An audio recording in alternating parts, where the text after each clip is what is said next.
আমেরিকার হাওয়াইয়ে টাউনে এসেছি। হাওয়াইয়ের যে সবচেয়ে বড় আইল্যান্ড, বিগ আইল্যান্ড, সেই টাউনে এসেছি।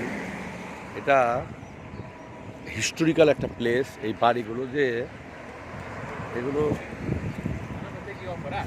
অনেক পুরনো বাড়ি, প্রায় 100-150 বছরের পুরনো। কারণ প্রায় 400-500 বছর আগের থেকে এখানে মানুষের বস্তি গড়ে উঠেছে। হচ্ছে মূল ডাউন এবং এর ভিতরে ডাউনের এরিয়া। এ হচ্ছে সমুদ্র, যেহেতু চতুর্দিকে সমুদ্র।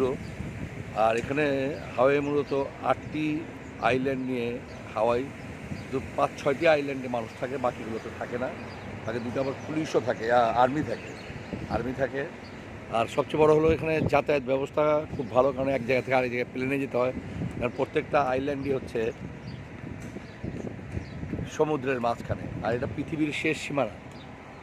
এই যে বট গাছ যে দেখা যাচ্ছে দূর থেকে, যে বট গাছ, এমন বট গাছ এখানে বহু চিন্তাই করা যায়। আর নয়নাভিরাম সব ফুলের সমারোহ, অনেক ফুলের সমারোহ। মানে আপনার কাছে মনে হবে এগুলো জায়গায় আসলে যে আপনি স্বপ্নের মধ্যে বিচরণ করতেছেন। একটা স্বপ্নময় একটা জায়গা। এখানে 10 লক্ষ লোক টোটাল হাওয়াইতে আছে, 10 লাখ লোক। এখানে কফি উৎপন্ন হয়। আর আপনার কোনো ইন্ডাস্ট্রি নাই, কিন্তু এদের মূল ইনকাম হচ্ছে ট্যুরিস্ট। বছরে 2019 সালে প্রায় 1 কোটি ট্যুরিস্ট এখানে এসেছে।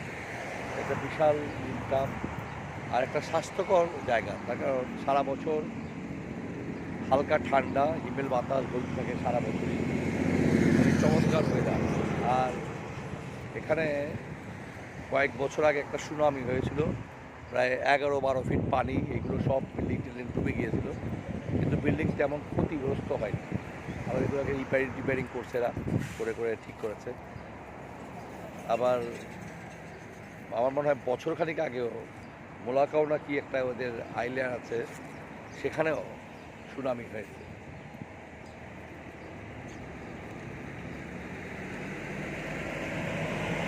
যেহেতু আমেরিকা, তাই এখানে স্যালারি অনেক বেশি, এমনিতে প্রচুর এক্সপেন্স।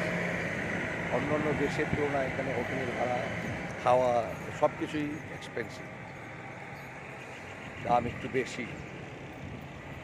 চমৎকার পরিবেশ, চমৎকার জায়গা। রয়েছে পাবলিক বাস।